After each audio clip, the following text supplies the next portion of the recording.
English textbook, 3rd standard, unit number 1, lesson number 2, welcome day.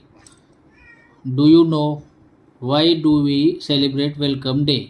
म्हणजे तुम्हाला माहीत आहे का आपण वेलकम डे का सेलिब्रेट केला पाहिजे? तर आपण हे याच्यामध्ये बघूया. Read and enact. All the friends meet at the playground. सगळे मित्र प्लेग्राऊंडमध्ये भेटत आहेत. आता त्यांचं काय डिस्कशन होतं हे आपण पुढे बघूया. Maria, good evening.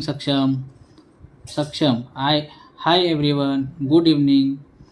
मारिया काय बोलते? गुड इव्हनिंग सक्षम, म्हणजे सगळ्यांना गुड इव्हनिंग करते. सक्षम बोलतो hi everyone, good evening. Rutuva, nice to meet you, how was your vacation. Rutuva बोलते नाईस टू मीट यू, म्हणजे सगळ्यांना भेटून आनंद झाला. हाऊ वॉज युअर वॅकेशन, तुमची सुट्टी कशी गेली, वॅकेशन. नंतर Z, it was awesome, I enjoyed a lot. खूप छान गेली. आय एन्जॉयड अ लॉट म्हणजे खूप एन्जॉय केला सुट्टी, vacation. Saksham said, I am so excited about the reopening our school tomorrow.